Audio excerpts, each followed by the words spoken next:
Dear Excellencies, dear honorable guests, dear ladies and gentlemen, together with the Nordic, Danish, Finnish, Norwegian, and Swedish Chambers of Commerce in Lithuania, Lithuanian Responsible Business Association, Nordic Council of Ministers of Office in Lithuania, I am proud and happy to welcome you all to the 8th Nordic-Baltic Sustainable Business Summit 2021, which will focus on the topic of talents, sustainability, and what is most important in our today's life.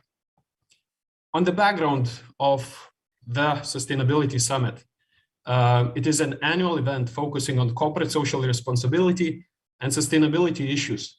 For 8 years already, businesses, NGOs, academics, and political leaders from Nordic and Baltic countries have been gathering in Vilnius to discuss the challenges that companies face while moving their businesses towards corporate social responsibility, and how governments as well as other stakeholders can help companies to operate in a more sustainable way. During the last summit, we discussed how COVID pandemics is shaping the post-COVID world. What are key the lessons learned? What are the opportunities for business in the moment of crisis and turbulence? We do see that COVID pandemics is still shaping the everyday life of ours, including governments, businesses, and each of us having the biggest effect on how we work, where we work from, what are the habits and routines of our work, and how they change. Despite all the negative aspects brought by COVID, we see more flexibility, more freedom to reach our clients, stakeholders, talents, but on the same time, we do see the challenges, us becoming more departed, remote, lacking sense of unity and understanding each other. Thus, the key questions to be explored during the summit are related to sustainability practice focused on exactly the attraction and empowerment of talents. What are the successful examples of sustainability practice helping to attract, maintain, and empower talents? Is sustainability a catalyst for successful talent management, or new talents are the catalyst for sustainability practice development in businesses? Blending sustainability and talent management functions, how Nordic-Baltic perspectives are different and exceptional. Office-driven versus freedom-driven approaches. What will we see dominating in the labor market tomorrow? During this summit, we will have 5 wonderful presentations, all focused on the topics of sustainability and talents. Moreover, I do hope to have all the speakers today gathered to the, in the summary discussion for the comments and conclusions, which would be practical and sustainable for the future. I would kindly note that we are all streamed on YouTube platforms as well as our partners 15 Minutes portal. So even if you cannot, unfortunately, have our questions received directly, I would kindly welcome all of you to put your questions in the comments of the appropriate platforms you are watching us from today. So without further ado, I would kindly welcome His Excellency Mr. Ole Terje Horpestad, the Norwegian ambassador to Lithuania, for his opening speech and insights. Dear Ambassador, the floor is yours. Thank you very much. Good morning. Labas rytas, dear members of the Nordic Chambers, business community, ladies and gentlemen, all participants of this conference. It's an honor for me to open the 8th annual Nordic Sustainable Business Summit 2021.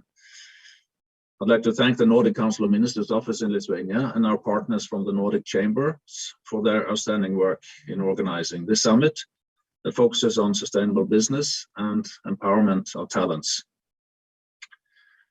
As we have experienced, the world is changing fast. Technology, socioeconomic trends, and crises like COVID-19 are changing the way we work. The demand for new skills like digitalization or robotization may pose serious challenges to people, business, and society. A sustainable business agenda has become a critical tool for staying competitive in a changing world. A key challenge to shaping a sustainable future of business is to make the right use of the skills of talented employees. Business is not only about technology, money, manufacturing processes, or the supply chain. All successful companies depend on human capital, skills, and human needs. Without people, every patent in the world would be worthless. People are the ultimate consumers of every product and service. even the most obscure manufacturing technology. It's people who make the decisions about what to purchase and when. Upgrading talent management practices and investing in the right people is an important challenge within the business community, which wants to stay competitive. Despite a generally higher level of education, a large number of employees are coming of age or finding themselves unmotivated, lacking the right skills to take up the jobs available today, and even more, the skills that will be needed in the future. According to a recent Deloitte report, only 14% of executives believe that the traditional organizational model with hierarchical job levels based on expertise in specific area makes their organization highly effective. This shows that companies that perform better than their competitors are busy building practices that enable them to address current needs while preparing for the future. Empowerment of talents also demonstrates that you care about the input of everyone on your team. When you empower your team, you motivate them to row together, and you increase the overall success of your mission. Empowering builds confidence in their capacity to execute your collective mission and goals, establishes essential trust in an organization. So in my view, leadership is essentially about the human dimension, about empowering talents, employees, about making the team work together for a common goal.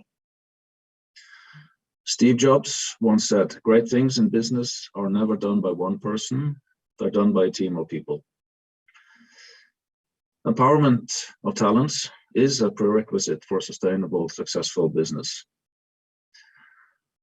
Therefore, I'm happy to now, after this remarks, give the floor to a successful gründer, Berta Linderöd, who I hope will share her story and insights and maybe secrets on how to create a successful business. Thank you very much for the attention. I look forward to an interesting outcome of today's conference, and the best of luck for the deliberations and the discussions to follow during these next couple of hours. Thank you very much. Your Excellence, thank you very much for such a kind intro. And I think that, I have nothing to add more. Dear Berta, the floor is yours. Well, thank you so much. I'm so happy to almost be in Vilnius, and very excited to share well, yes, my story with you and the reason why I'm been invited to this wonderful stage. So I hope to use my time here to hopefully inspire you and to see the value of curiosity, to release the human potential in your organizations.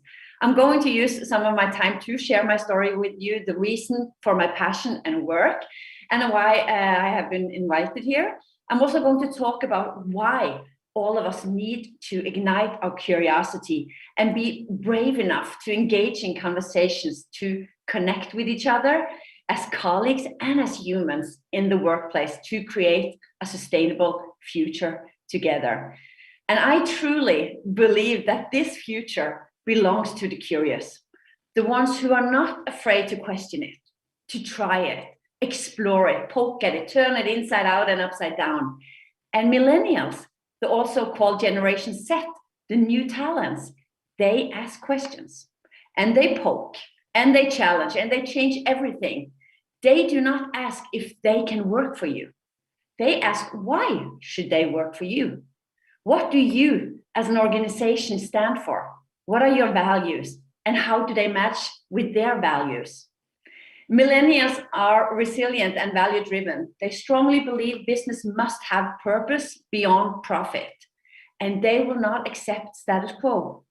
And as a result, they redefine the future of work and continue to push for societal change in order to create a more equitable and sustainable world.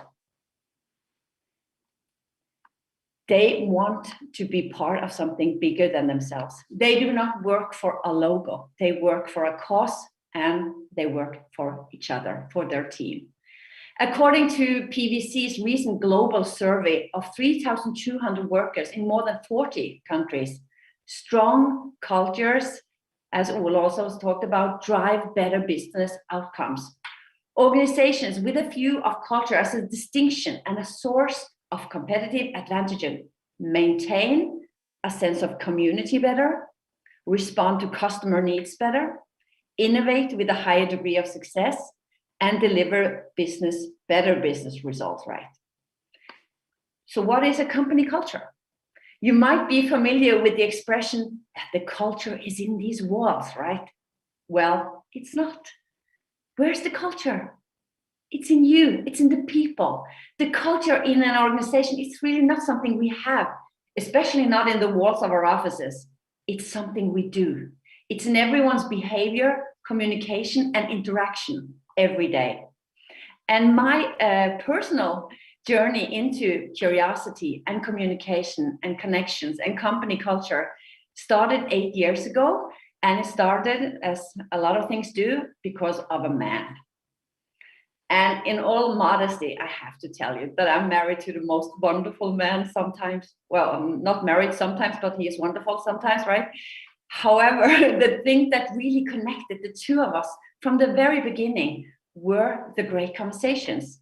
We could just talk for hours and hours, and through our conversations, I came to understand that this had to be just about the wisest man on earth. And this is, of course, not the case now, many years later. However, he was just so interesting and interested because he asked questions, and then he even listened, and then he asked more questions, and frankly, so did I.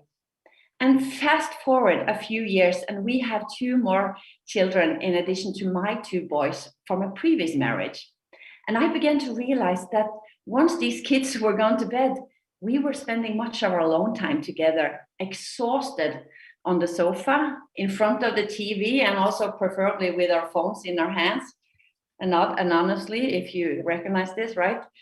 And I really missed our conversations. I still had a lot that I wanted to talk about. I had a lot that I wanted to ask him, and even more so, I had a lot of questions that I wish that he would ask me from time to time. However, it was not only our conversations I was missing. I was also really scared of losing us. I had gone through a divorce several years previously, and I was terrified of once again finding myself in a situation where we would first lose communication, and then connection.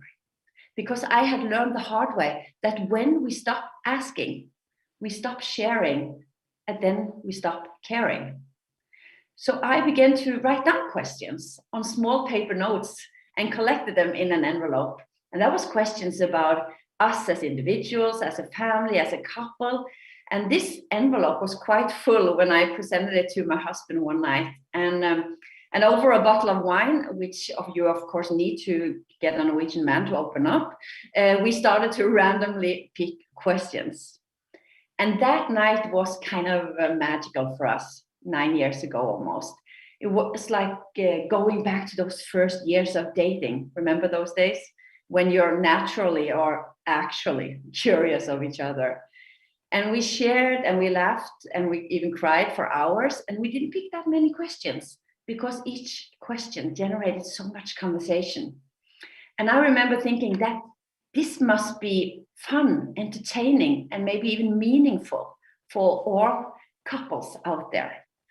And so back then began my journey to develop a tool to ignite curiosity, start conversations, and fuel connections. And in November 2013, I launched in Norway what is now known as Fuelbox, the box of great conversations for couples.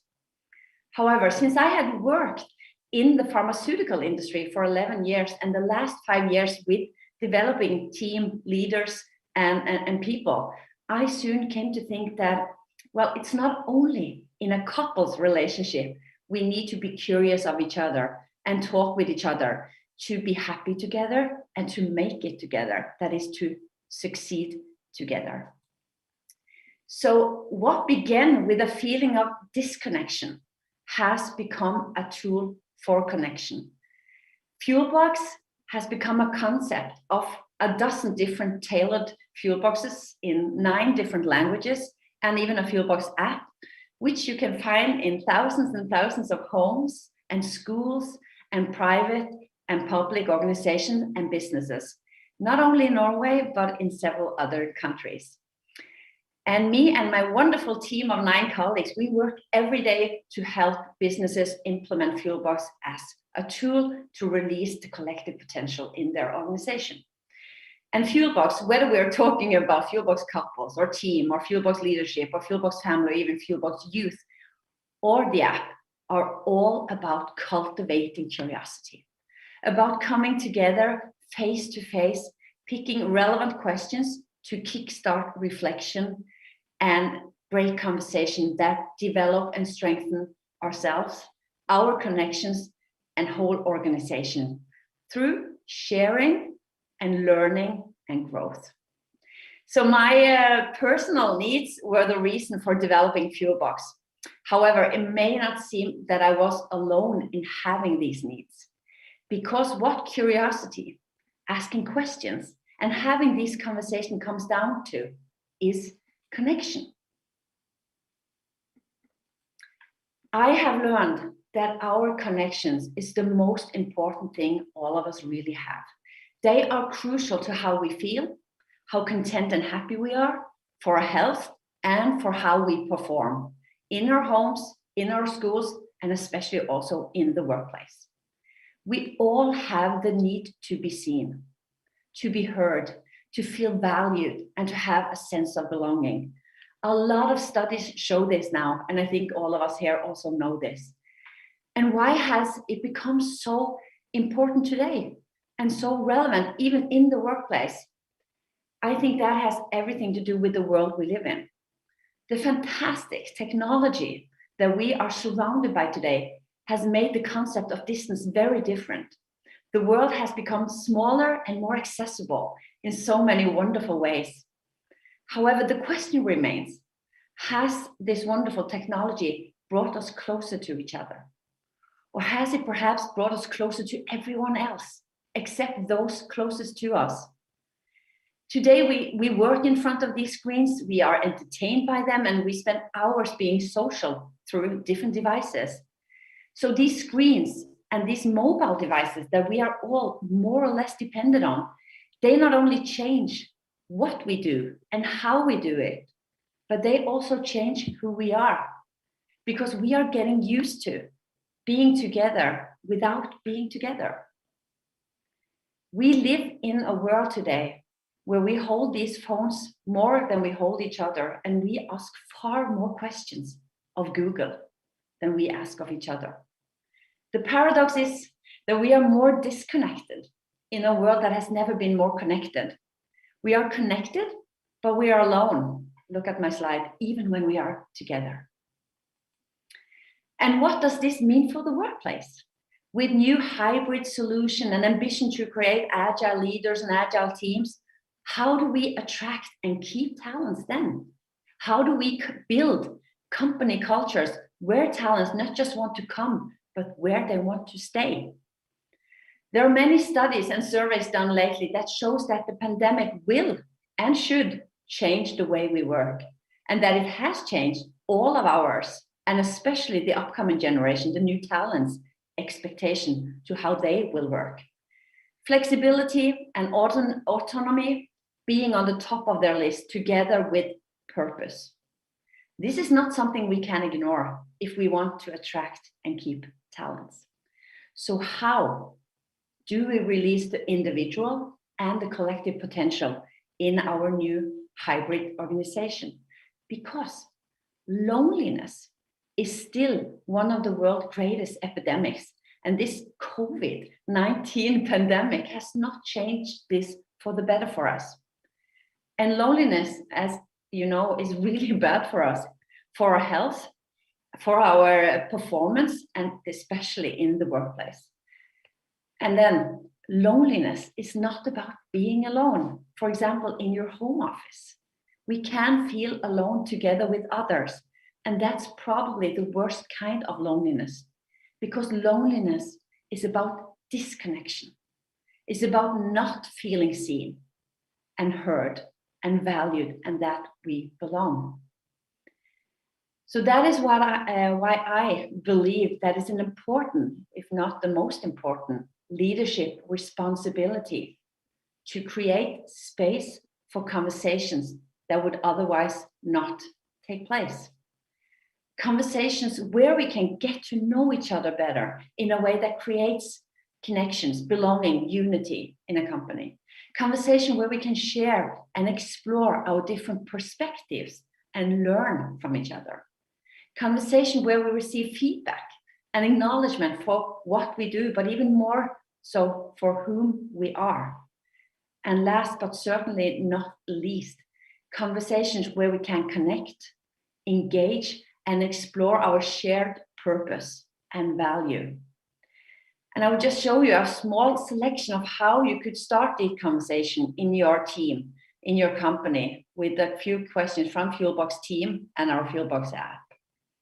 So this isn't a question to connect people, right?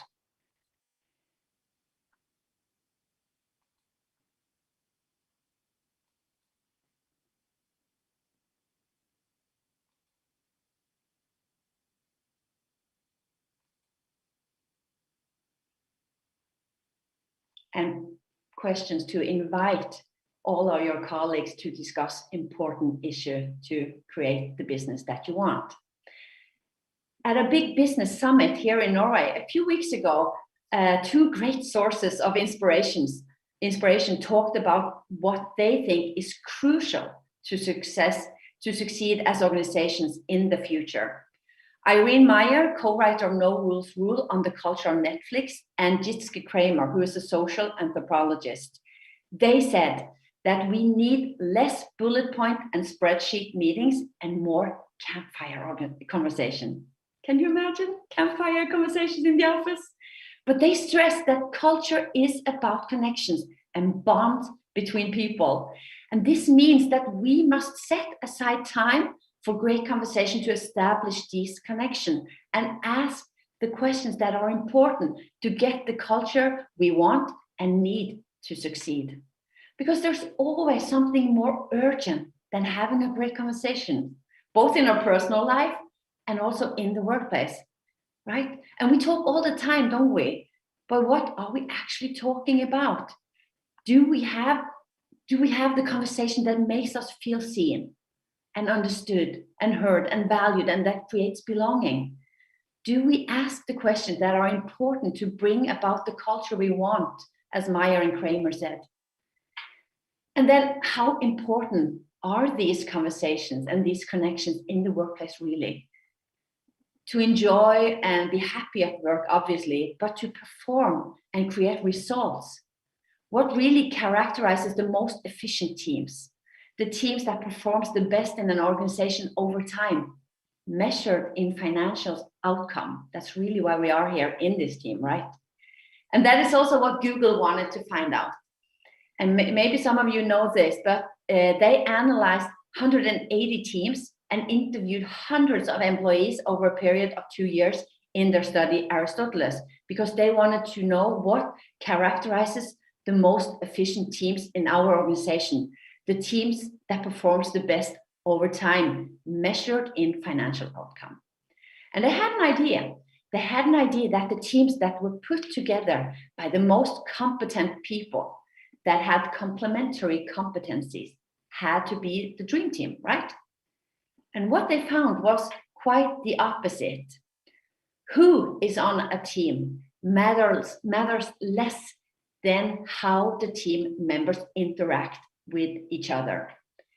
They learned that there are 5 key dynamics that set successful teams apart from other teams, and by far, psychological safety was the most important one. In teams where the members feel safe to take risk, be vulnerable in front of each other, perform the best. And mind you, this performance was measured in financial outcome. So the question is, what is really psychological safety? Well, psychological safety is about giving candid feedback, being vulnerable, openly admitting mistakes, and learning from these mistakes together. So how can we create a culture and a team where people feel psychologically safe? Safe enough to be who they are, say what they mean, admit mistakes, or that they are uncertain on how to go about a task. A culture where all employees dare to challenge status quo and bring their ideas to the table. I believe that psychological safety starts with our connections with each other, with trust. So to create psychological safety, we need to create trusting relationships in our team. And then the question is, what is trust? There's many definitions on trust, and I with many like Charles Feldman. He says that trust is choosing what is important to you to become vulnerable to the actions or reactions of others. Engaging in a conversation and sharing something personal or sharing your thoughts on a specific topic with each other in a team is also trusting each other. Having a great conversation where we ask questions and share with each other is actually practicing trust.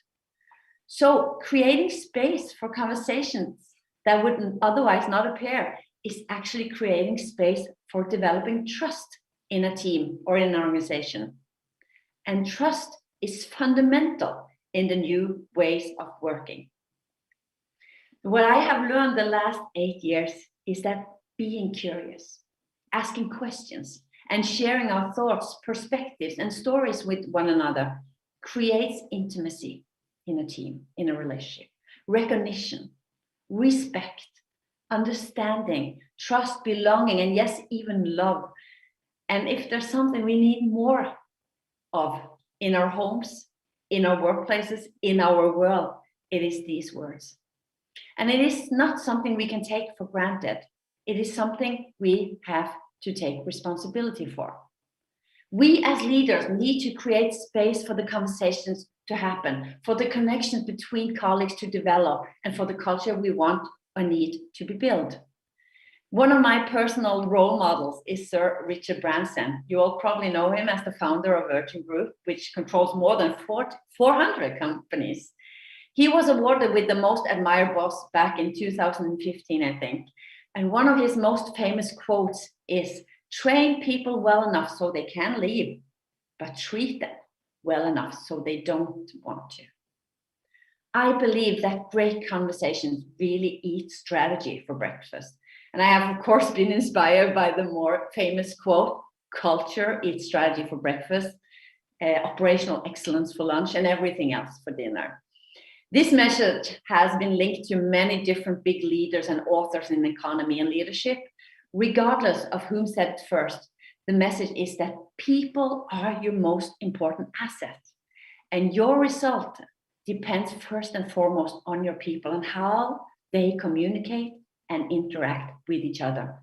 That is, on your company culture. You might have the greatest visions and plans and strategy documents, procedures, products and services, and intention to run your business in a sustainable way. But if you have not shaped the right culture, engaged all of your people, you will never reach the fullest potential of your company.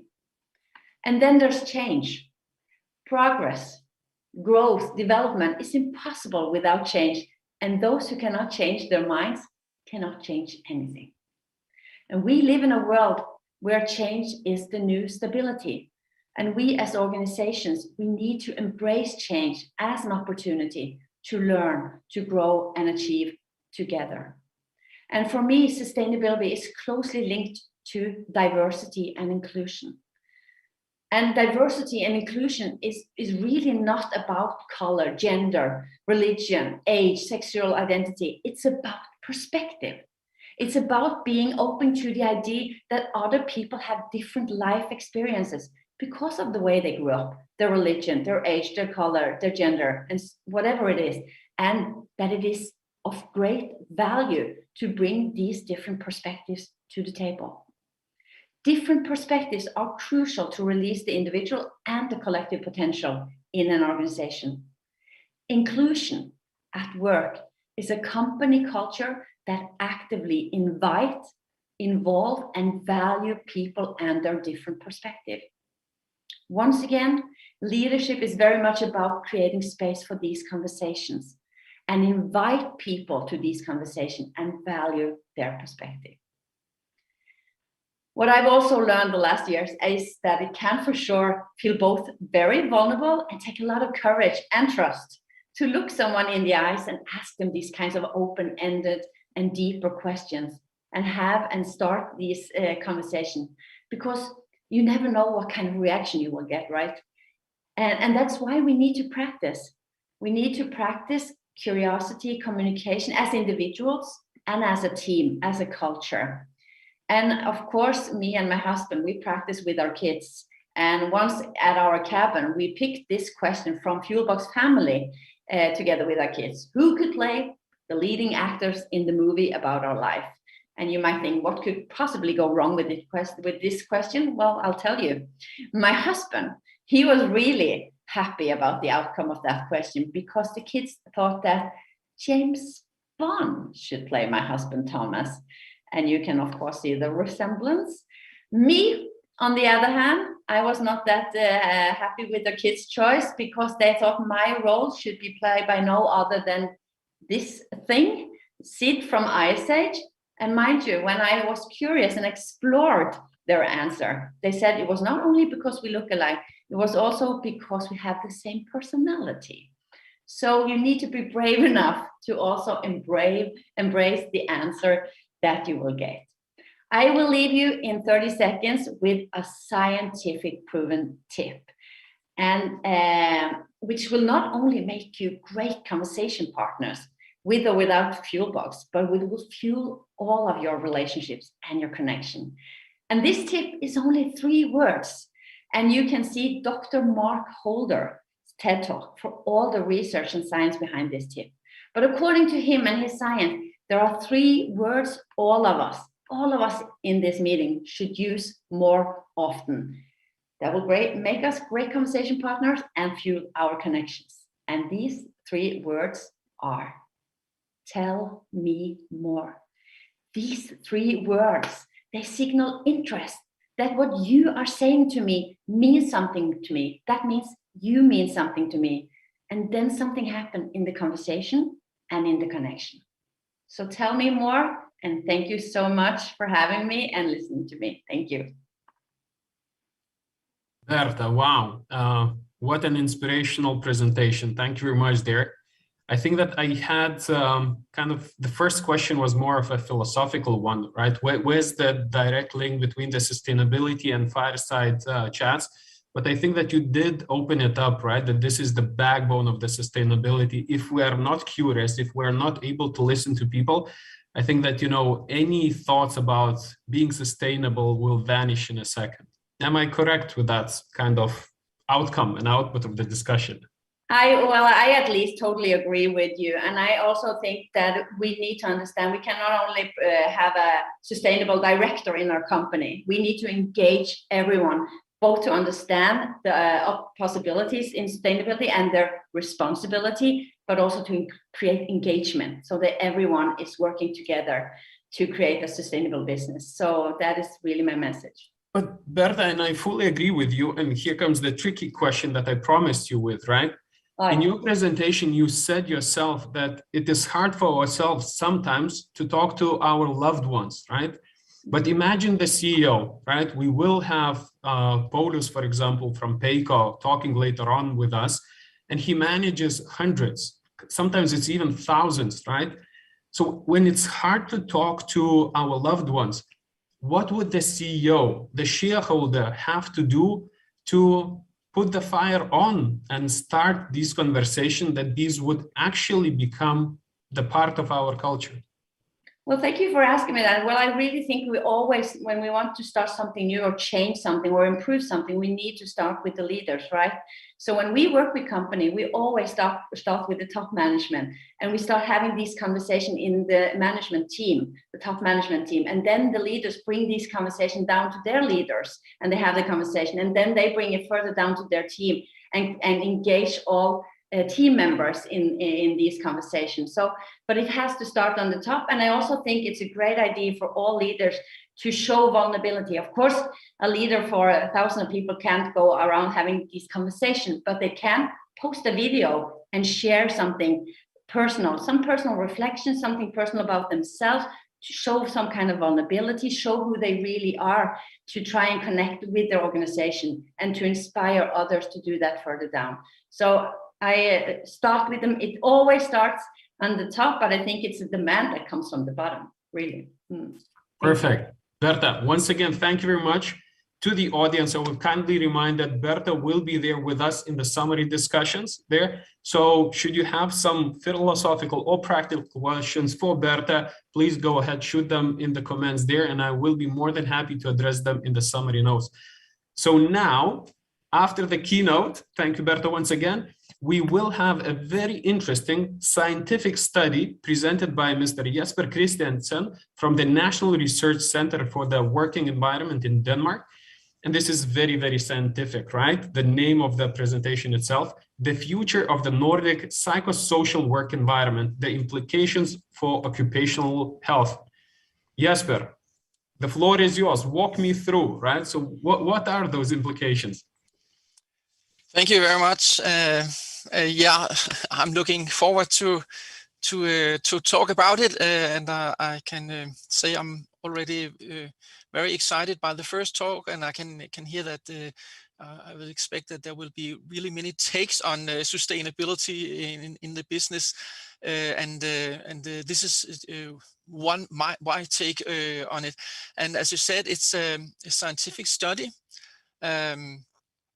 It's part of a larger project called The Future of Work: Opportunities and Challenges for the Nordic Model, for the Nordic Models. And I will present some results from a sub-project of this large study. So briefly here, see if I can change. So yeah, here we see it. This is what I'm going to talk about. I will just talk a little bit about the purpose and aim of the study, and then I will give you some insights in the two research projects that were part of this study. It's what was a literature review, and also something we call a Delphi study. And I will dive a little bit more into the Delphi study than the literature review. And finally, I will end with some conclusions and reflections. Before I start, I want to thank my colleagues that were involved in this study, especially my colleagues in Norway in the National Institute of Occupational Health. They were the project leaders of this project, and maybe it should be Jan Olav that were making this presentation, but he could not be here today. So, but I have borrowed some of his slides and mixed it with some of my own. So that explains the mixture of different styles in these presentations.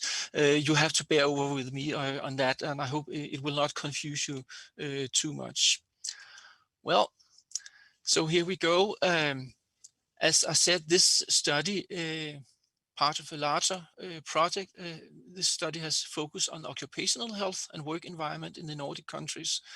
And in particular, it focused on this question: what will be the future challenges that we will have to take notice of in the future, and what will be the consequences for the psychosocial working environment in the Nordic countries. As I said in the beginning, we had a literature study where we investigated this question. So try to find out what are the scientific studies that have been studying these questions, what topics and themes have they addressed. And we looked at more than 6,000 studies in the screening process, and in the end we included 53 studies for a review. I will not go very much in the depth with this part of the project because there's not so much time, but I will just give you this brief overview of the themes that were uncovered in this literature review.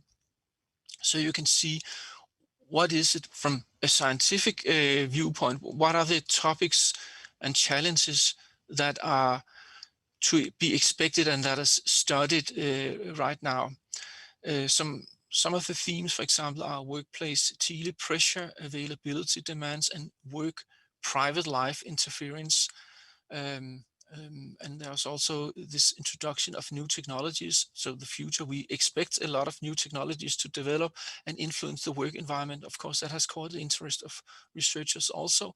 There's a specific question about information and communication technology and the demands from that. How do we use information and communication technology in the work? What are the changes and how can that influence the psychosocial work environment?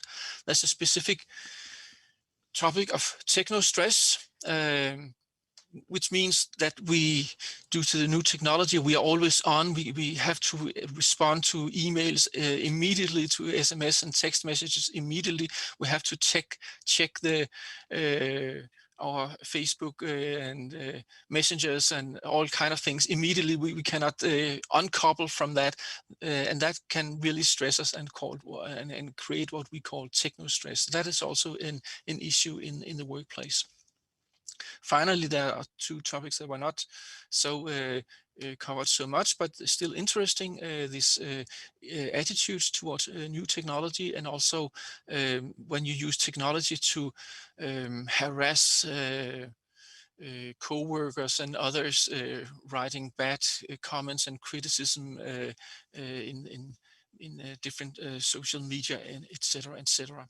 So those were some of the themes that were uncovered and subjects for scientific research. I will not go more into this, but if you are interested in that, I have left links to the reports that we made of these studies in the end of the presentation, so you can find the reports there. Okay.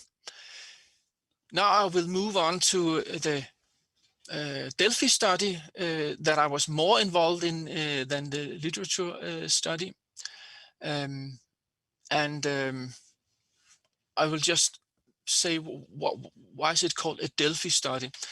Well, this study was about the future developments, and the Delphi name comes, of course, from the Oracle of Delphi, or Oracle in Delphi, which was a priestess in ancient Greek that was famous for predicting the future, or coming with predictions about the future. So, of course, we would like an oracle here also to predict the future of the work environment. We don't have any Greek priestesses in the study. Instead, we use experts in the field of occupational health, and ask them about their views on the future and what they expect of challenges and opportunities, both for the workers, for the employees, but also for the employees. So that's the way we collect data. We had experts that we were interviewing, asking questions about their opinion, and then we analyze it in an iterative process, arriving to some statements about the future. And this is a brief overview of this iteration process.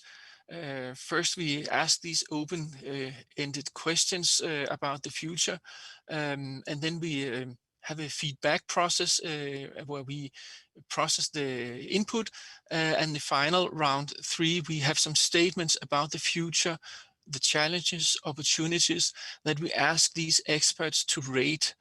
And in the final analysis, we analyze the consensus about these statements, and in this way we try to identify what will be the trends, what will be the topics in the future, what will be the challenges that businesses and work life and workers and employees should consider. So before I present you the results, maybe you would like to know a little bit about the background, about the experts. They were from different fields. They were from Norway and Denmark, so it's a collaborative study between Norway and Denmark. And these experts represented different fields within occupational health and safety and work environment. First and foremost, they were social partners, that is representing workers, employees organization, and also employer organization. So we have both sides, view from both sides there. And also we have consultants working in the field with occupational health. We have labor inspection authorities, researchers in the field, and different occupational health professionals. We didn't include companies per se by themselves. And why didn't we do that? That is because then we have to include very, very many different types of companies and fields in order to cover all kind of opinions, and that will simply be too much. So we try to restrict it in this way and focusing on social partners, for example. Still, this study generated a lot of inputs and statements, and we organized it in 7 groups that you can see here. There were statements, thoughts, impressions about technology, not surprising. Demography, that's also an issue. People are moving across borders. Borders are opening a lot. So how do we business deal with that in the future? Climate change, that is also environment, sustainability, clearly an issue here. Globalization, also not surprising. Needs for new skills and competences, also an important issue when we look into the future. And finally, social, political, and cultural changes that could happen in the society. And that includes, for example, this COVID-19 pandemic crisis. That is really a social change that really have rocked the world, including the work environment and the businesses. So that was a little about the background. Now let's look at some of the results. Sustainability was not a specific theme that was addressed in our study. I have to note here, say that this study was carried out before pandemic. So when we discuss these results, you have to bear that in mind. But nevertheless, sustainability was a topic that was addressed in some of the statements, and I've just shown you 2 of them here. And I will take this opportunity just to show you, explain to you how you should read these results. First, there is this statement. For example, the statement, a sustainable work environment will become more important as a strategic competitive factor. And we asked the respondents, the experts, do you agree with this statement? And they could answer from strongly disagree to strongly agree. And that is indicated in the bar here, how many agreed and how many strongly agreed, and the 22% neither agreed nor disagreed. There were none of the participants that disagreed or strongly disagreed with this statement. So quite a high consensus that this could be something that would characterize the future. And then we have this value here. You can see on the right, the consensus score. That can range from -1 to +1. So it should be in between there. And if it's +1, close to +1, as you see here, then it's a high consensus. And you can see that because there are many greens and many high agreement here. So the consensus score indicates pretty high, moderate consensus about agreeing with this statement. And we defined a score higher than 0.7 as a high agreement, a strong agreement. Finally, Yes, but yeah, being cautious of time, I think that if we could move to the results, that would be much appreciated. yeah, Right? yeah. We also asked about the negative and positive consequences, and you can see that was also very varied. So this was the statements about sustainability. And sustainability was not a topic by itself, but the work environment was. And my message here is that sustainable business also means sustainable work environment. And you can see that one of these statements here what was about the sustainable work environment. This is a new topic. There's no general definition. What does it mean by sustainable work environment? But if you look at sustainability in terms of environment, it means that you don't destroy the work environment. So we talk about a sustainable work environment. It means that you don't use or destroy human resources or human capital. And in old times, work did that. We are not there more, but still people can get sick, burned out, worn down, stressed, and things like that. So it's very important that modern businesses are not like that. They should have a sustainable work environment that support human resources, their human capital, as was mentioned in one of the previous presentation.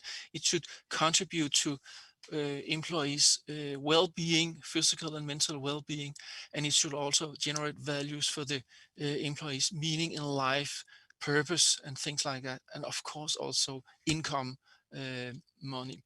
So that's why it's really important to address work environment in the future, also to have a sustainable work in the future. And the research covered all these all these things, different challenges.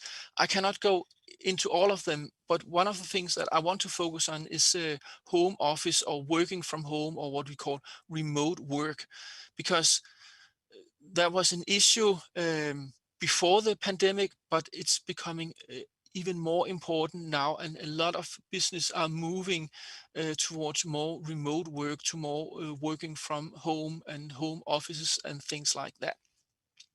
So there's a demand from that, and also employers, employees, workers some have good experiences with that and also requesting this. So there is a push and a pull towards this trend. So what do the results say about this?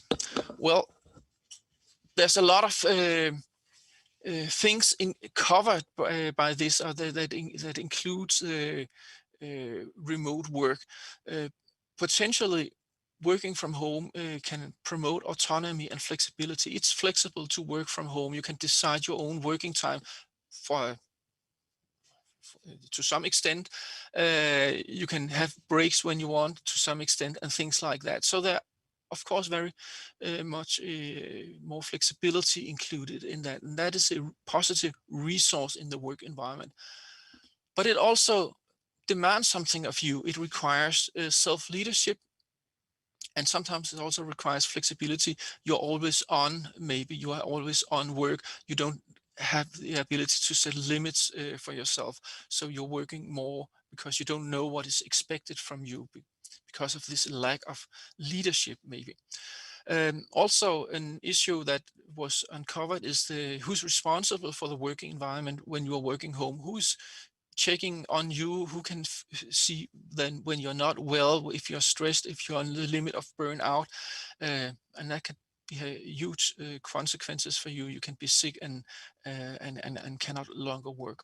And also, as was mentioned in the previous presentation, social contact is a very basic need. We need good contacts, and it's also important for business and company to work because we need to collaborate, share knowledge, and have support from our colleagues.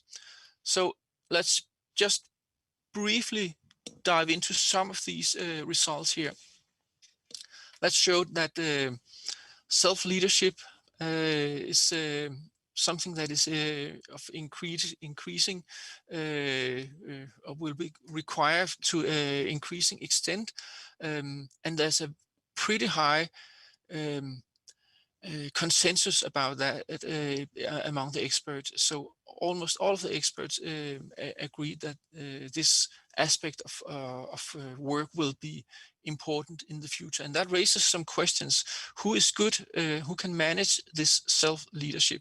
And that is something that is not really clear at this moment, because working at home is something new.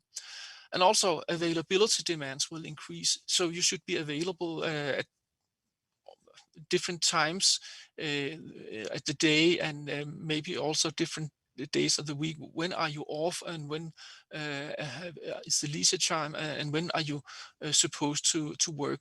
So this new way of working, as exemplified by remote work, poses some new challenges that has to be solved. And there's also a statement saying that it will become more difficult for workers to know what is required and expected of them. I would expect that there would be a high consensus about that, especially if connected with remote work and the requirement to self-leadership. But as you can see, the consensus score was not that high. There was a low to moderate agreement. There was 22% of the experts that actually disagreed with that, and just a little bit more 34% of the experts that that agreed on that. So there are mixed reactions to that. Maybe if we carried this out in after the pandemic with more remote work, then maybe the experts will lean more to agree with that. But we don't know that, of course. So that was the flexibility and the requirement to self-leadership. Social contact. Not surprisingly, there was also a relatively high agreement that there will be more solitary work, also as kind of remote work. There will, of course, we will work more in solitude. What are the consequences? Yeah, it can, of course, one of the consequences is this commitment in the workplace, that you don't have this sense of belonging to the workplace and have the social relations with your co-workers, which makes it more difficult to know what is going on, how are you in the other groups, what is the state of the work, what is going on. So there's a lot of things that are lost when the social contact is deteriorating because of remote work.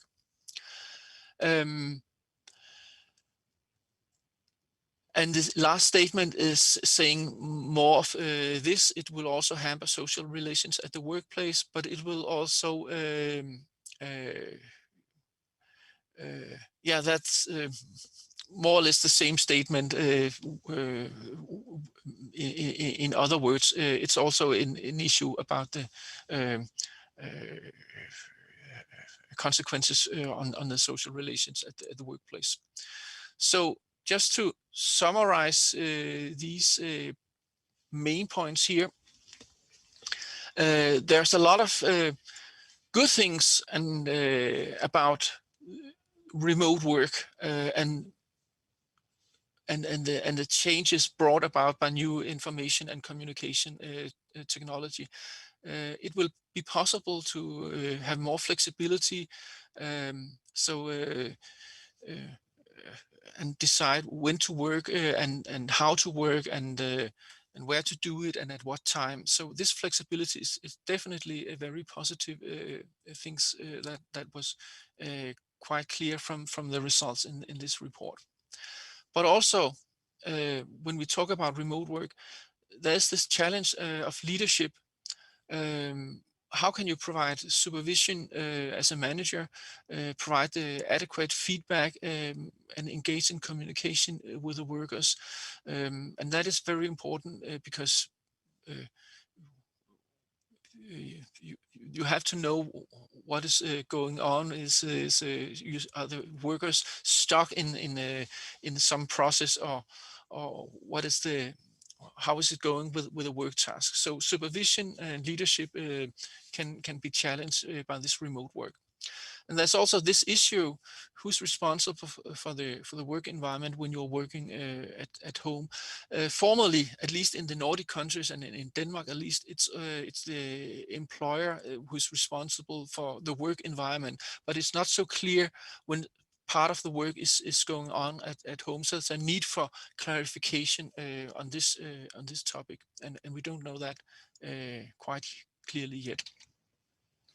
And then there's this problem of social relations and connections that can be lost, and it can be impede collaboration and collegial support, which could be very important in order to carry out work. And also it could it could have a negative influence on commitment and engagement of workers.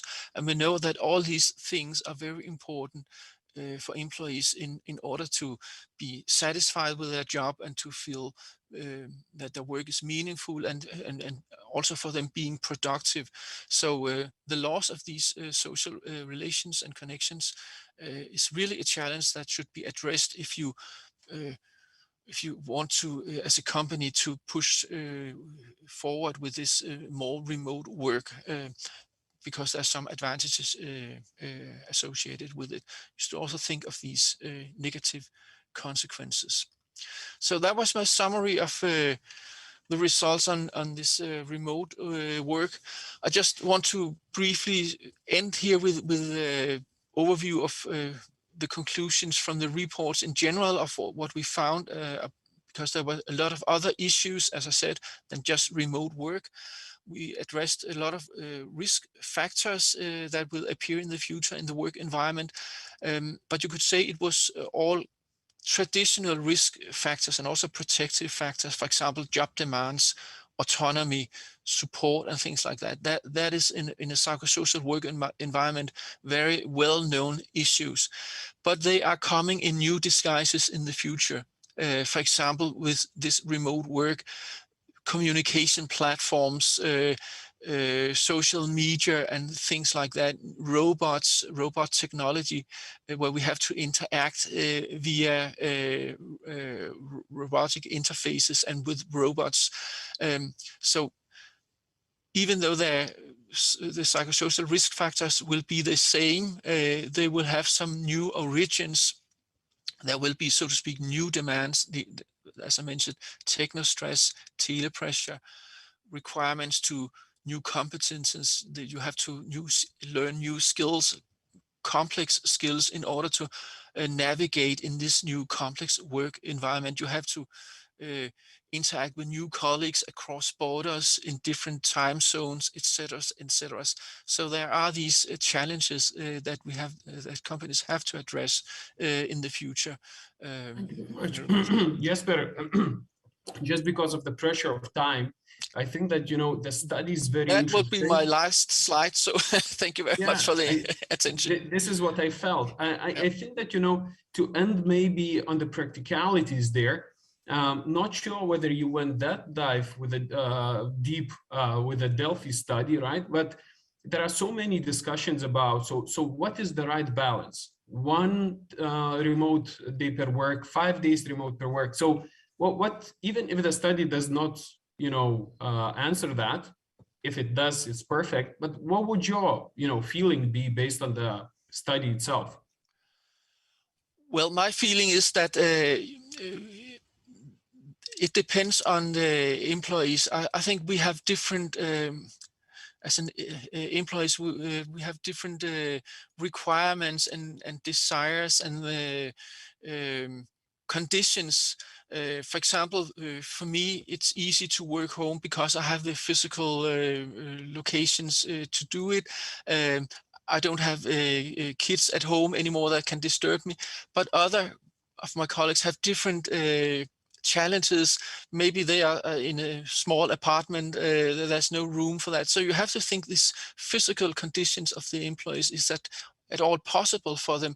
So you have to take into individual considerations in planning and launching more remote work, for example. I think that would be a good starting point. All right. I think that Berta, who we cannot see, unfortunately, would be jumping there on her desk and would say that, go with the questions, and talk to people and you will get the answer there. So Jesper, thank you very much. Thank you very much for the presentation there, and hope to see you in the summary discussion. Sure. Now we are jumping to something very, very practical, experiences, right? And I'm very happy and proud to present Ms. Vaida Kaikariene, the country HR manager for Nordic-Baltic Group. And she will share with us the successful examples of how the sustainability and talent management activities together can create synergies. So Vaida, very happy to have you here. The floor is yours. Yeah, so hello everyone. And today I will share very practical examples and some thoughts with you all. And it was good to hear Berta's example more about the questions and how to engage the talents and how to engage all the employees we will have and all the science-based. And I will show very practical things, how we are in Nordic-Baltic group, we try to do that and try to achieve that. So here, talking about the CR and sustainable activities, we have the cornerstones. And we also focusing not only how to create the growth, but also how to enable the growth. And what is more important, that all these things we need to align and to see how we could link together with different activities in the organization that would be more alive and we could achieve the best results. And how we want to make every day a little easier. So to have clear long-term strategic objectives, which you saw on the previous slide. Then we have shared ambition and long-term ambition, for 2025. And here we are having links. So how we could link between the long-term objectives and then ambition things, what we want to achieve. And then how to prioritize and how to write down and set up the change areas in each of the year that we could achieve. And here you could see the RIMI health strategy. And the strategy is not only RIMI, because we're working in all of the group, in the Scandinavian, in ICA group. And the ambition, we have the same. And we are setting the focus areas. We are thinking how we could engage our employees, our stakeholders, our society, and our customers to make it happen. And then you are thinking through health eating, what we want to focus on, physical activity, and mental well-being. And then talking about the priority groups. So which selected groups we are focused on and what we want to achieve. And then these targets you need to set not only because you are thinking so, not because it is nice to have, or it is very popular and fashion words in the society. You need to science-based targets.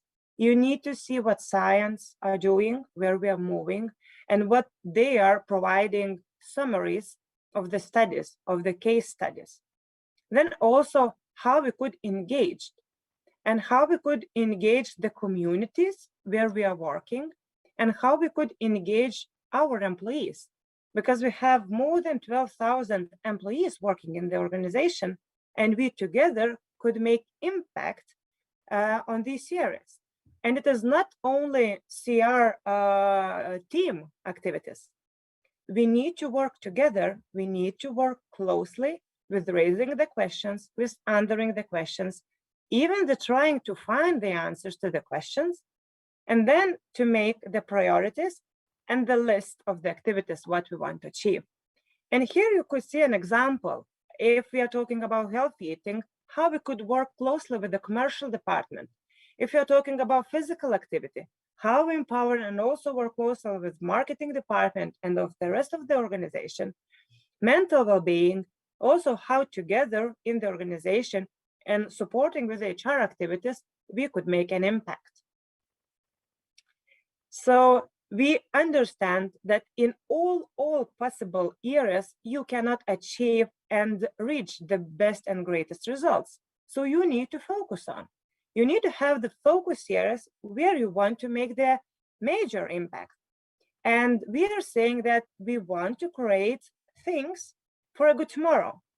And we focus on these 5 sustainable areas: about locality, about environment, about the health, about the diversity, and the quality.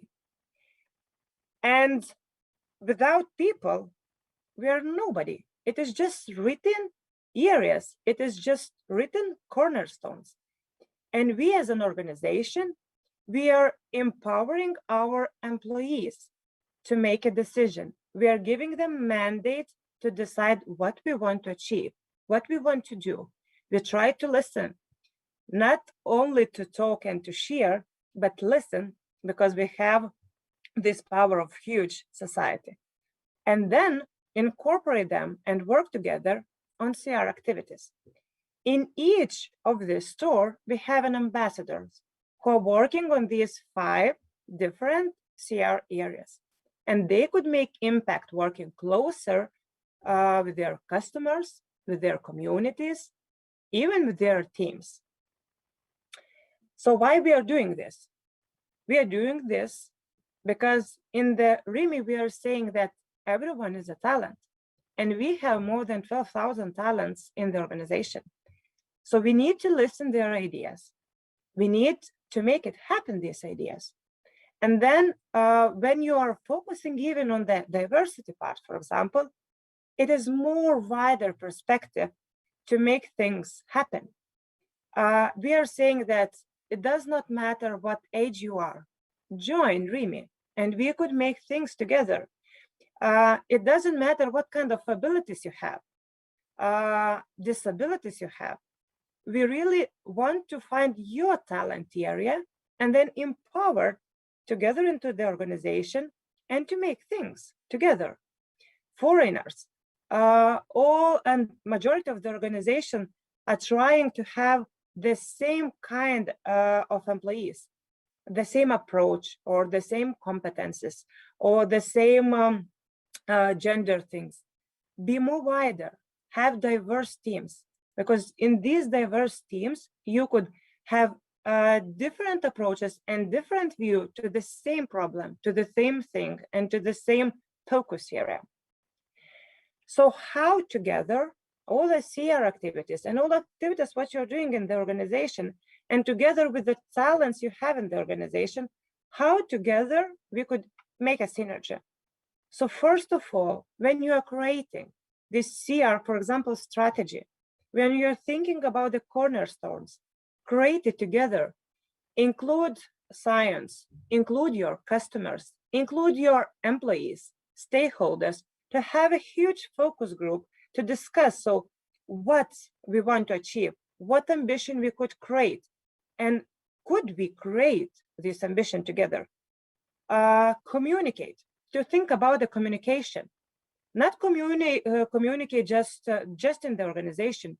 You need to think more wider in the organization, into the different levels of employees, for your customers, even to the partners, if you want to, that they will be also a part of your sustainability or CR strategy.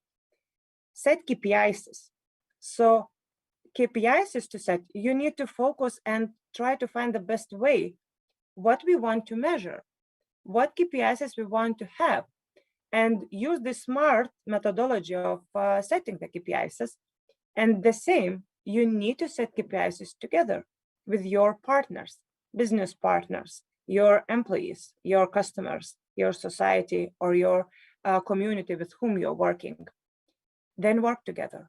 You need to make an activities. You need to share the responsibilities, what we want to achieve, what priorities we will set, what kind of activities we even could split, or maybe we could have dual leadership on the same activities. Maybe some part will be your responsibility, some part will be me, but when I'm included into that part, I feel more engaged. I feel more responsible to do that and to make things happen. not to forget to follow up. So track the progress, how we are doing, how we are following these KPIs. Do we have some struggles? Do we have some block things? What is blocking? Maybe even the block things happening in the organization, or even between the departments, or even between the employees. We need to follow up, to have a retrospectives, and then to have a discussion here. And then also measure. So do we are on the right direction? Are we in the good way, how we are moving forward? Or we need to push, or we even need to stop because the environment change or the business priorities change. So how we could do, so not to forget to measure. And the last one, but not least one, and I think it is even the most important one, celebrate together. Not to forget even the small things, even the small achievement things. If you have a well-being webinar, or you have one kind of session, or you have some activities in the organization, in that group, when you create together, you set it even the KPIs, you measure, you follow up. Do not forget to celebrate things, because this is appreciation part also needed for everybody and for all employees and stakeholders. So what that synergy value brings for the business. If we empower employees and engage employees in all of the activities, they feel a part, that they were a part of that area. We have higher employee engagement. We are measuring every year, and we are seeing how it is increased and increased. And we have high engagement of our employees. Also, in that teams where we saw that we have more diverse teams, and these ambassadors will make huge impact working closer with the customers, with the teams, with the community closer to the stores, we have lower turnover. And also we are measuring an NPS, so how employees recommend RIMI as a place to work, as an employer. And we are seeing that when we start and launch these ambassadors activities, to work in CR activities, it increased 10 times. So what I want to share, that everybody can do something, but together it adds up to something big. So we need to make things happen together with the team, with the partners, with the customers, and with the communities where we're operating. Thank you. That I'm in. You know, Yay. I really am very happy to see that the maturity of the discussions through those 8 years moved, you know, miles away, right? And I'm very happy to see that now, as an example of RIMI case, is that we do have a full integration of the business strategy and properly cascaded it down to really the KPIs, to the measurement. And this is what I think, you know, is amazing to see the journey that we as a country, as individual businesses have gone through. But again, Vaida, I would not leave you without the question there. If you from the inside would have to single out one specific thing that drives and enables the sustainability agenda in RIMI, what would that be? I would say dual or shared leadership, to be honest, because it is alive. It's not like written somewhere or put it into some, I don't know, presentation mode. It is very alive. And we have this dual leadership. What I want to mean, that it is not only one department responsibility. We split it and cascaded to the organization, for including all employees. And that makes, I think, the main power that we could enable and to have these achievements, what you, Liudas, mentioned. Perfect. Vaida, thank you so much. Again, I hope to see you in a couple of minutes, a little bit more than, let us say, a couple of presentations. And without further ado, let us jump to Paulius Bulota. Paulius is the CEO, Chief Executive Officer of PayCo Lithuania, PayCo Lietuva, and he will speak to us about, you know, how PayCo is finding new talents, right? So what is the sustainable approach to finding the talents? So Paulo, the floor is yours. Thank you very much. Good day, everybody. I can see that we are a little bit behind the schedule, I guess, right? So I will try to be adaptive and flexible and make it a little bit shorter if possible. Thank you very much. And, yeah, thanks again for having us here. And we are representing the construction industry. And when we are talking about the sustainability, I think in many cases, even from the previous presentations, which were very interesting, we can see that sustainability can be understood in a different ways, right? And I will try to show what sustainability means for us, for a global company in the construction industry, and how we are using the sustainable goals and sustainability measures to attract the new talents.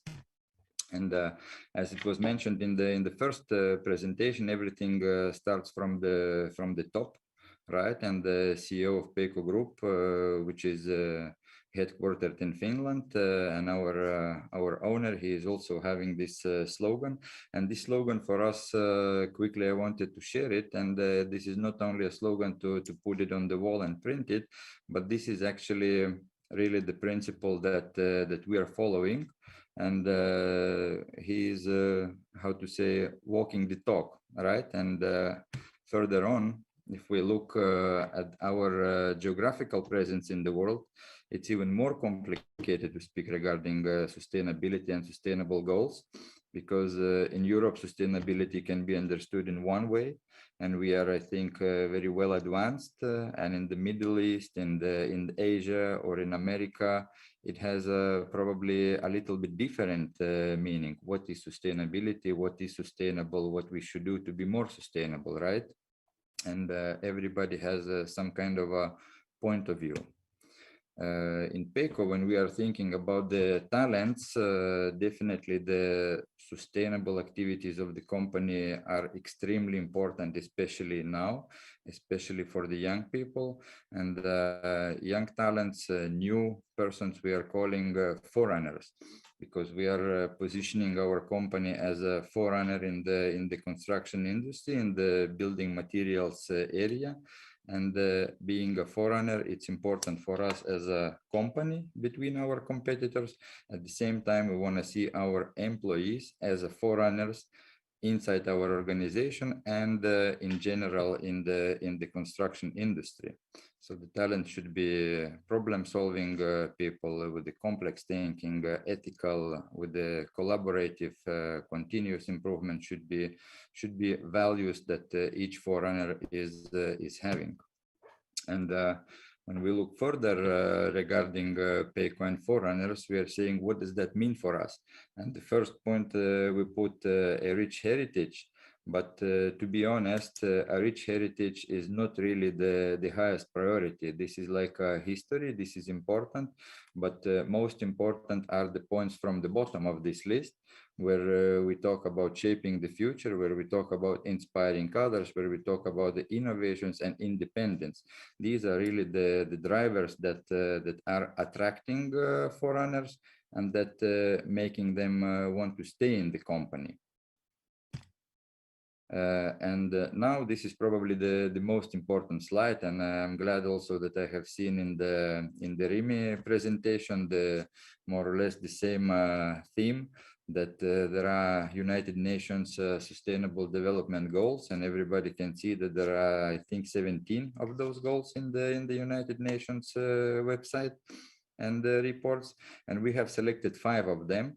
And we are having targets for each 5 of those goals, and we are having KPIs for each 5 of those goals, and we are transparently showing to all the employees how we are performing, what we have reached every year, and what we want to reach next year regarding each of those goals. So I would like to go quickly about them, and let's say one is accelerate research development investments into sustainable building industry.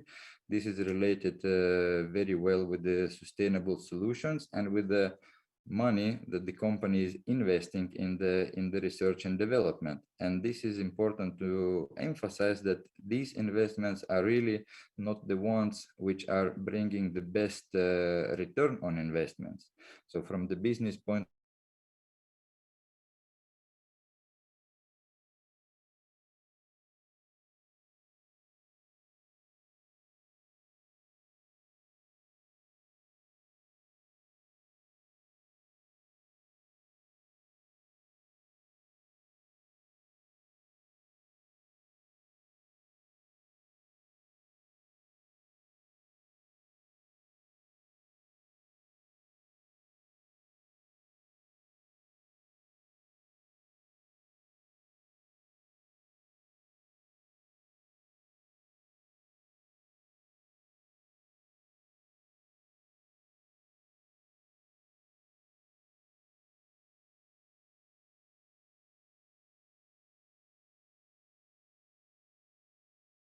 educational institutions, how to attract, how to empower more women to the engineering activities, because at the moment really we have a situation that engineering, manufacturing, construction is really dominated by men, and by our efforts we are believing that we are doing the impact, and we are reaching for a change. The climate action, we're having a fantastic products which are having less CO2 footprint, and we have a clear target to invest a lot on marketing. Again, not always the payback is the best from the business point of view, but we have a clear goal to have at least 100 projects with the environmentally friendly products, which also shows to our people inside the company that we care. And now you can see the one small logo. We are having said that because foreigners care, and this logo is also following us all over our activities inside the company. We want to really show by our actions and by exact cases that we care about the environment, that we care about the people. One more goal, which is to improve lost time injury frequency rate. This is related a lot with the safe workplace at work. And this is not only when we are talking about the office and about the home office, etc., but also we have to look at the workplaces in the factories. And the focus of the companies, either it's in manufacturing or in the construction industry, could be much more orientated towards the safe working environment, and safe working environment is directly related with the reducing of the accidents rate. So this is our target as well. The last goal from these sustainable development goals is the green energy, and solvent-based coatings change to the solvent-free coatings. This is again the target, which is having a lot of psychological impact for the employees who are working in the company, because young people, young talents, young foreigners, they really want to see that company cares about the environment, that company is not using let's say this non-renewable energy. They want to see company which is modern, and they want to see company which is, if possible, let's say, avoiding the solvents which are harmful for the environment. And we are investing in the solvent-free painting, which again, from the business point of view, this is not only about the profit, but this is much more about the society and about the environment. And all these actions are really important to everybody. And when we come to the exact solutions, also for you, I believe it would be interesting to know that in the top it is written in this slide that the building industry in general, it's very creating quite a lot of pollution worldwide. And totally 30% of the global amount of waste is generated in the building industry, and 40% of the energy is used. So any kind of action, any solution which helps to reduce is having a huge impact overall.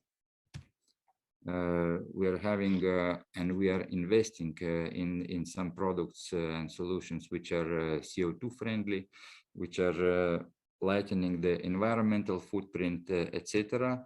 And these kind of projects where our people are able to be part of them, where they're working on the design, when they're working on the solutions for the clients, when they're producing the structures for these kind of products, we're always happy to share these cases with our employees. And for them, this is really, I would say, this makes them proud also to be part of something big and of something meaningful. And for you, if you are not really from the construction related business, let's say, these beautiful buildings, all of them, they are related in Lithuania, in Vilnius. And all of these buildings are really remarkable examples how energy effective and CO2 friendly construction can be done, even in Lithuania, even with our Lithuanian investors, Lithuanian construction companies, etc.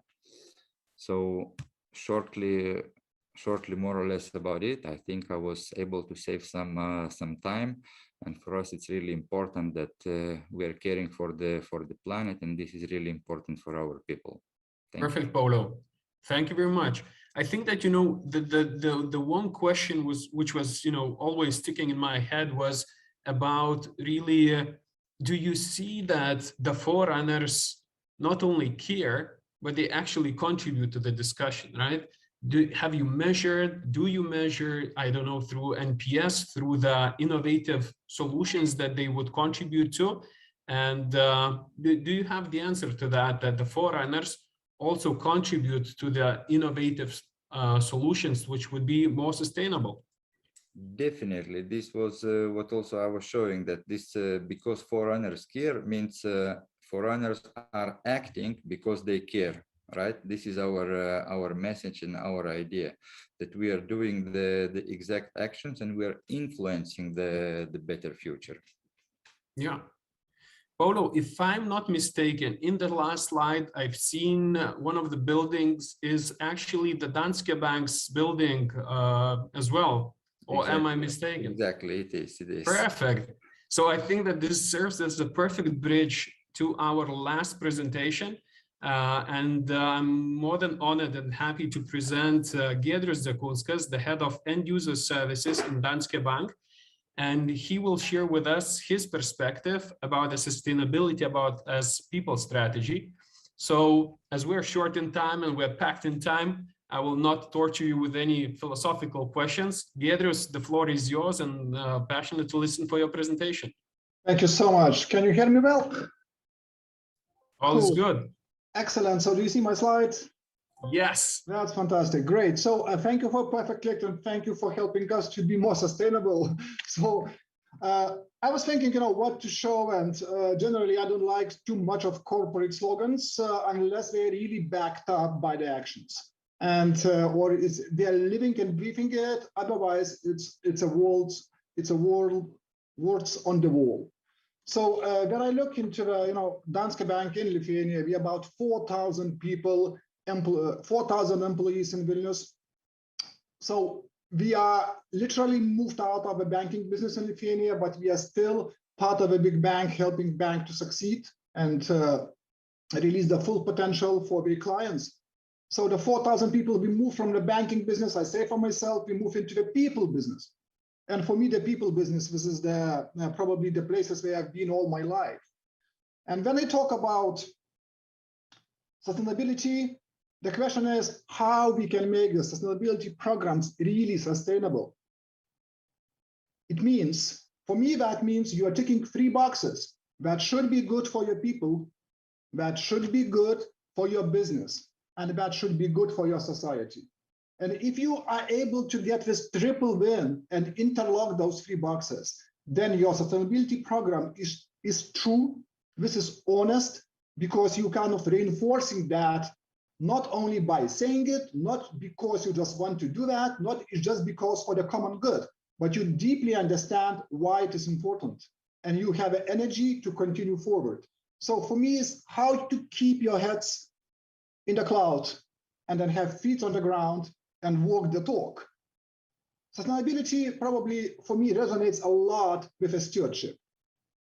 A stewardship for me means you leave the things better when you find them. If I look into the why we are doing it in the people business, I think we have to roll back a little bit, like for 100 years, the relationships between the employee and employer. If you look into that at the beginning, the employees has very little expectations, imagine 100 years ago, towards the employer, and vice versa. So you come to work, you finish your job, you get paid, you leave. So this is basically the relationship has been happening, that at some point we move to the productivity question. You know, Ford is a good example. You know, how we can make it more efficient. So then we have looked into, okay, you know, what the environments are, how we can improve the processes of employee optimization, make it more efficient, etc., standardize the stuff. So that already has impacted on the relationships between employees and expectations on the both ends from employer and employee. Society didn't kick it yet in that moment, I guess. Then we looked into where the most of the companies are. We start to care about people engagement. The dark side of the people engagement, at least for me, is when you look into the engagement surveys, and this is scientifically proven, and you address it with a certain actions in the yearly period that could move your engagement scores, like 3 to 10% max, and after some time it drops down again. So this is the studies I found in the Jacob Morgan book, and I said, oh, what's happening really? So, well, we have a company statement, we do all that stuff, we start focusing on the culture and annual surveys, right? But it doesn't really work well. And then when you look into what is really matters, and for me personally, happy employees are more productive employees, right? So of course, there's a lot of in it. But then if you look into culture, that's important. What we price, how we behave, what do we do? Then it's also important technology. What environments did you create also with technology and the space? Understanding the operational model. Can employees be productive? How can we adhere to the demands? Do we feel good in the work? Do we feel inspired? What the colors you have? We're investing a hell amount of money actually into the good offices, and thank you for the colleagues before, helping us to do that. If someone not been there, so give me a call via LinkedIn. I'll tell you all the entire philosophy behind it. Visit our place. But the most important is, as we move from only our basic needs, the more and more employees choose the companies because the company has a reason for being. It's much bigger reason than just produce the profit or just produce the goods. So if you look from that, and this slide I made it for myself actually, how could I explain to the employees why the sustainability is important and what is my practical approach toward this? So as being engineer, I put everything in the stacks, Maslow pyramids, all certain structures. So that helps me to operate. So if you look to the business perspective, we are the Danske Bank, we are the bank on the global scale. What is our strength? The biggest strength is actually power of finance. If you look from that, sustainable financing, this is the choices. How we can finance the good companies, the green bonds, how we help the companies to accelerate, which actually is better good for society. And we put the billions in it, we have a focus on it, and we help the companies to prosper. We have also helping the investors, by getting into this game. Ourselves, we are also investing a lot. We are the bank, so we are also the investor. So this same philosophy is transferred to that. On the governance side, we as a bank, we have a responsibility to protect our users from the financial crimes. It's about 3,000 employees out of 20,000 in Danske Bank are working only to looking into that, but all the transactions, all the payments, 40 million payments are screened on a monthly basis. Are we right?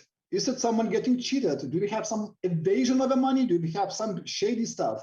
So we are like a big financial police office, actually, helping to be better for society, more responsible, don't allow the bad money to come in or come out. And this is the business of, this is a kind of big force behind it. And this is also good for the business and good for society. If I look to the people domain, this is my plain game field. We are in the people business. 4,000 employees. Imagine if their productivity or engagement drops by 5% or by 10%. We are running on the run rate about 200 million euros. So imagine what does that mean? So it's 20 million up or down. So it's really important to understand what drives the people, what drives their productivity, what drives their well-being.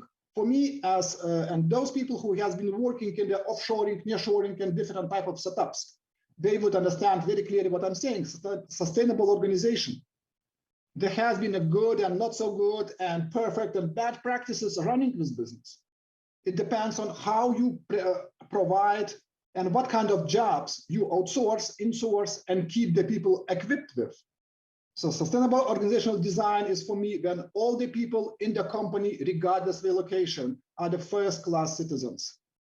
We don't throw out the jobs to India or somewhere else just because people are cheaper there and they can do repeatable, meaningless jobs and very fragmented things. This is discouraging the people. This hurts productivity. This is not good practice. And firstly, it's not good practice for the business because you don't derive the best potential from the people you have and invest into human capital. If I look to the talent strategy, why we don't think so much, and we have to think so much about why we're having so much, I would call it waste in that process. All the companies has a high level of attrition, but imagine if you build up the company right, like this triangle, a lot of entry jobs, some jobs for career progression, and you put internal career paths. We are sourcing now about 30% of open roles from inside of organization. That would require work with university and feeding in. And imagine if you make it right, you are actually creating the closed improvement loops inside of a company. You are less and less actually have to be dependent on external environment. And this is a good for business. And this is also great for the people because we know the good people with a right attitude, with a good skills, who are progressing and investing into their learning, they will going up, they will get more responsibilities, they will feel great in the company and they'll be rewarded by this.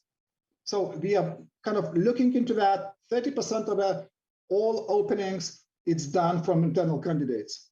In order to do that, of course, you have to have a referral programs. Why you need to pay for the third parties to hire your people? It's about 2 to 3 months salary. So imagine if you operate on the attrition rates between 15 and 20% our market operates, multiplied for the 1,000 people and then by 4.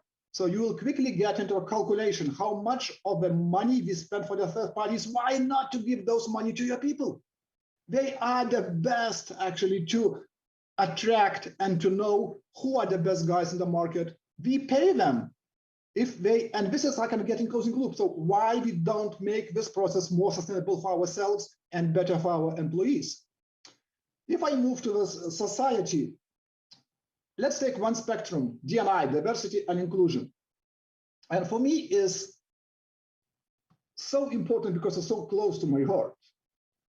We have to have a courage, especially big companies, international companies. It depends on, of course, environment you operate. But in Lithuania, to my opinion, we are kind of behind a little bit.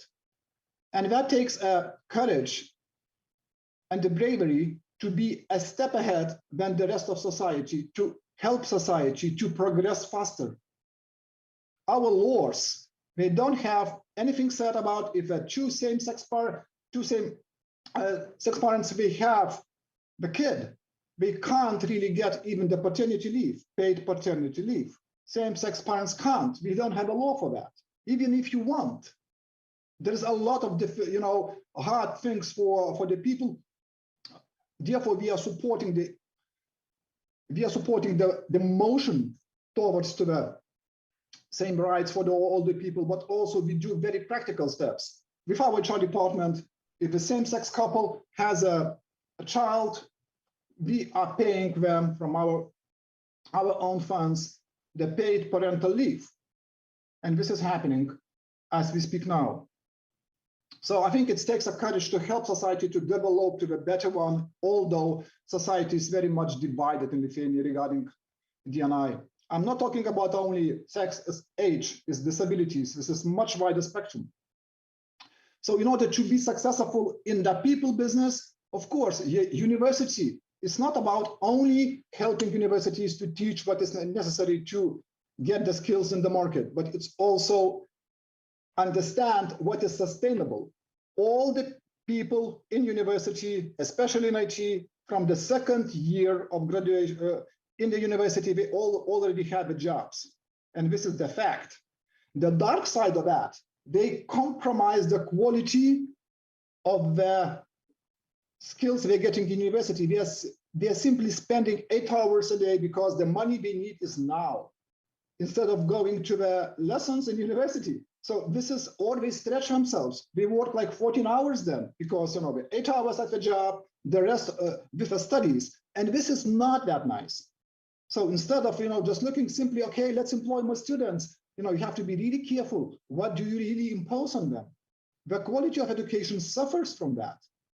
So we said, okay, fine. So let's establish the university program where we pay reasonable amount of money for the students to live their lives, but we cap actually that we even cap their hours. They should be able to spend 30 hours, for instance, a week, and we provide them flexible schedule to come to work so they can combine their studies and work for them in a sustainable manner. For us, it's a massive benefits because the university's students, which are talented, most of them actually, they stay in the company.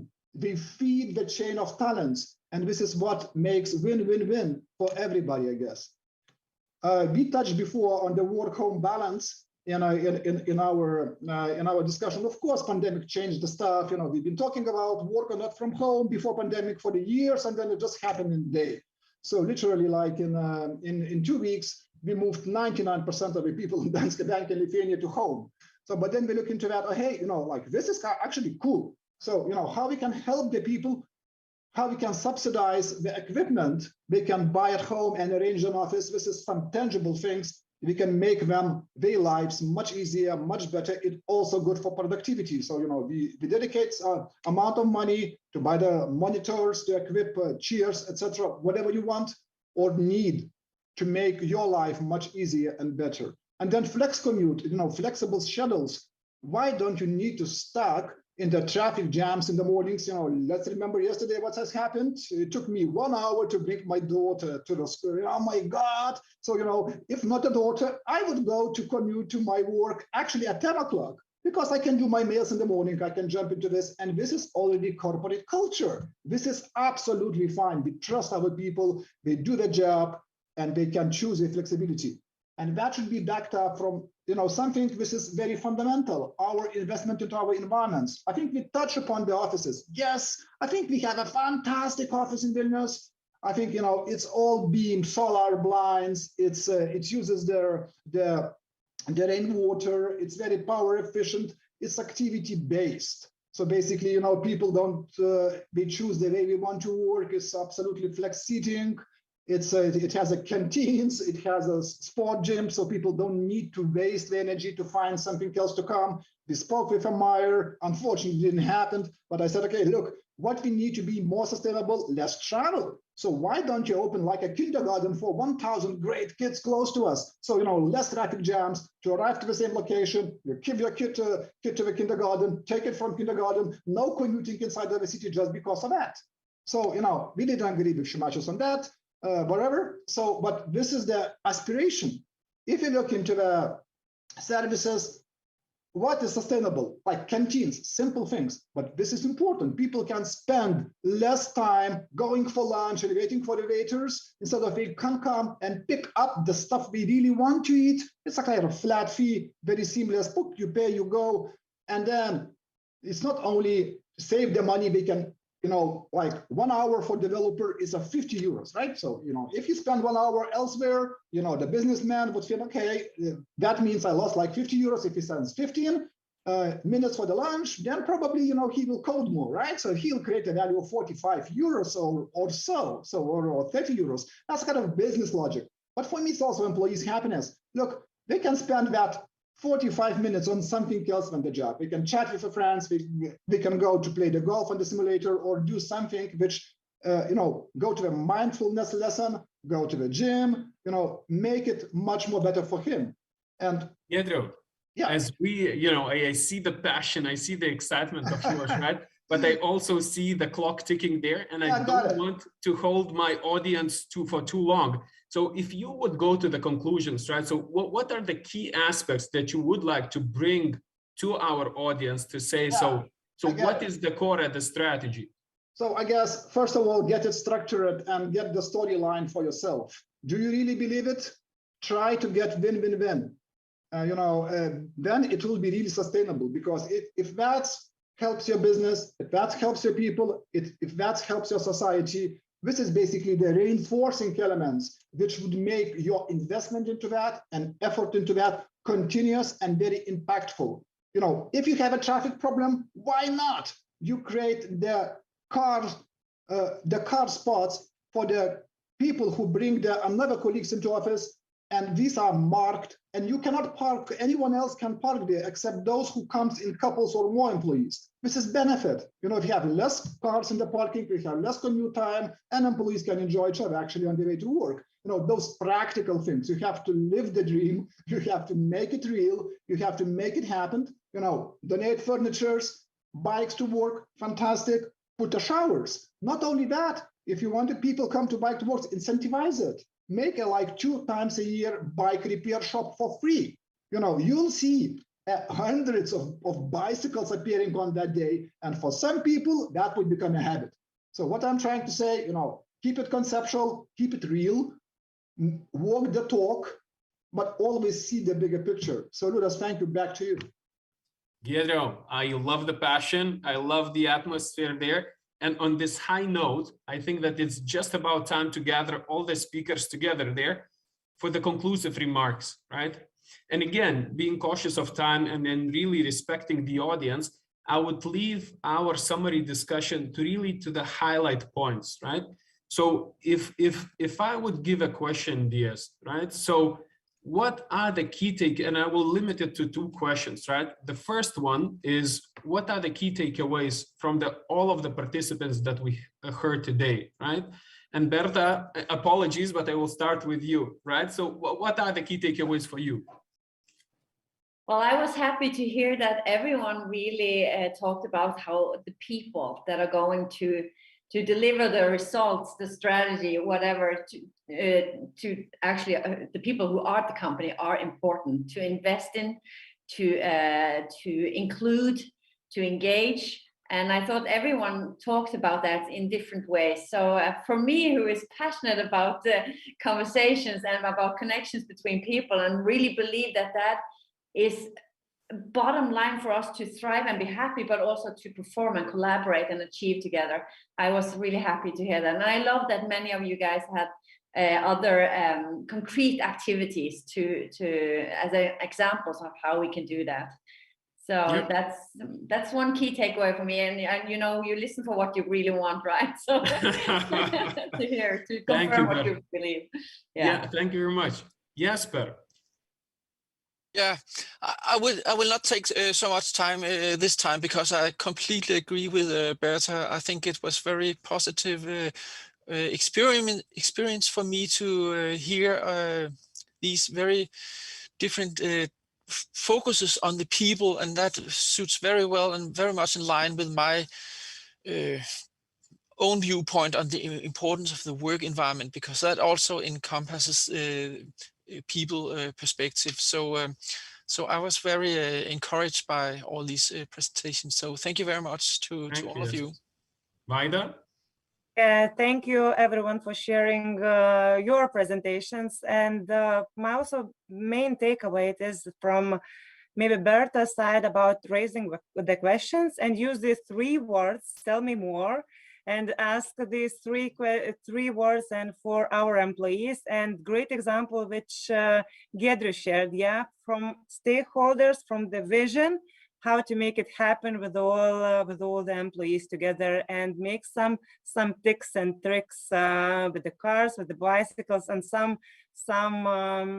key things that everybody want to be engaged to achieve things together. Thank you, Vaida. Paulo. Yeah, so also thanks to everybody for the interesting presentations, and I will take the thing from Berta's presentation about the importance of the bonding of the teams, of the this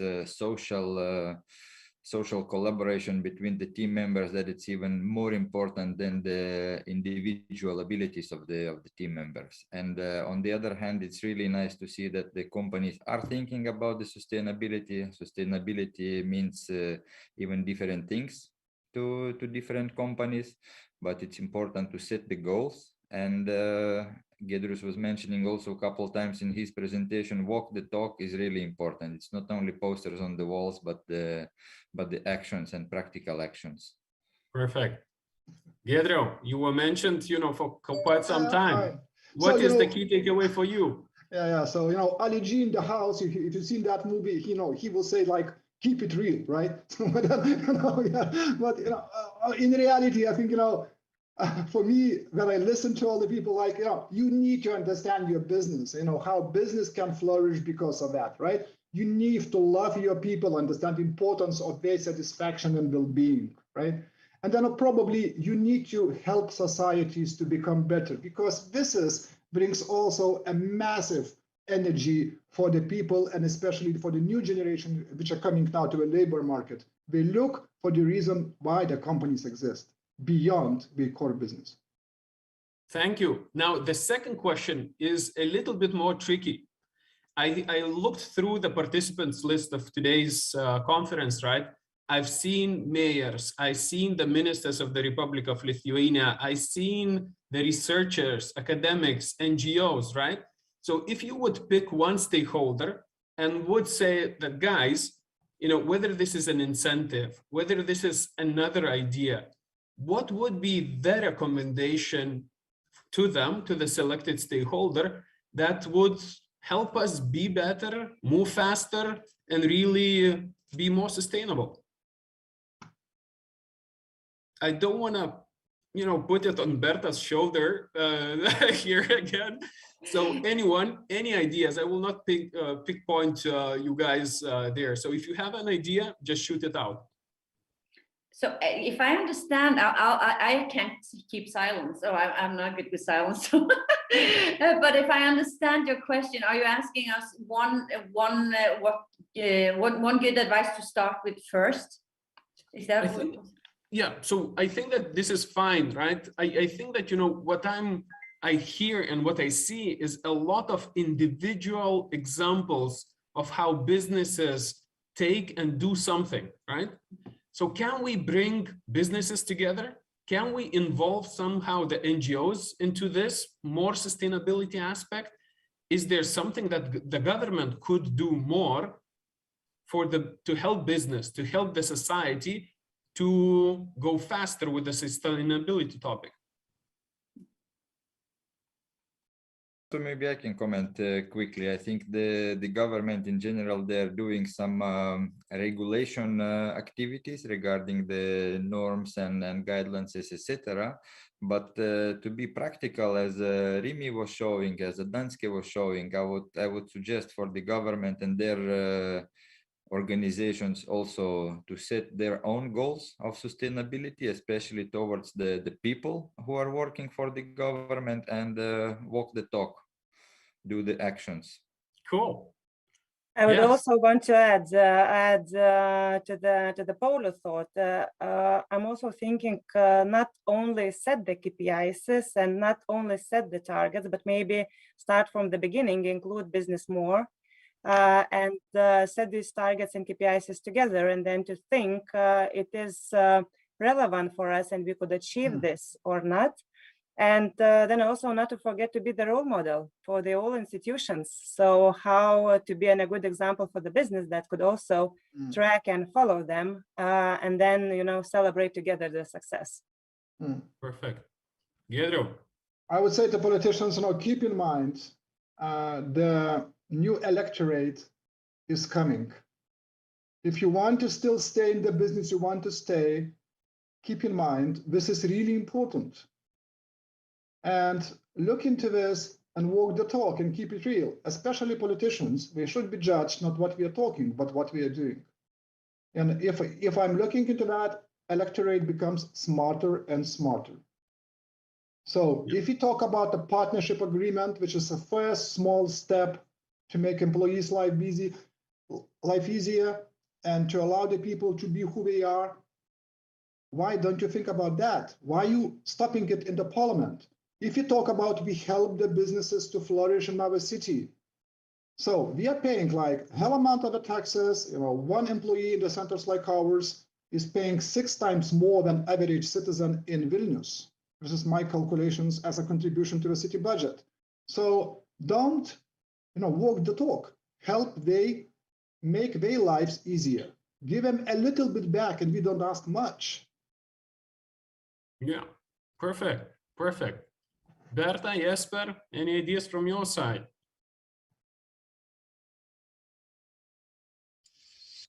I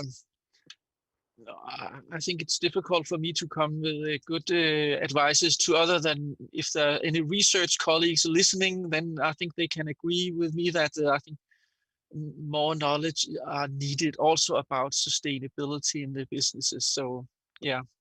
Yes, but this is what I wanted to say. Yeah. If you would decide to include businesses in your surveys, I think that you have a wonderful platform to start with, right? Yeah, that's great. Thank you very much. Berta. I think if I should add something to what the others have said, I think is we need also to include the schools and the kids in schools and start this very early and teach our children the skills that are important to create this future together and to create a sustainable future. So we need to let our kids not only know about this, but practice the skills needed to do the work when they come into our companies, and they are going to change it. So that's my addition to this discussion. Yeah. Thank you. So, dear participants of this summit, I'm looking at the watch. This is 1200 there specifically, right? So I think that, you know, I will really, from the bottom of my heart and on behalf of the organizers, the Nordic embassies, which I think are the true ambassadors, not only of their countries, but of the sustainability topics for years, to the Nordic chambers, to the Sustainable Business Association of the Lithuania, to the Nordic Council of Ministers, and to all who contributed to this happening for the 8th year in a row. I thank you all for being here and sharing your great ideas.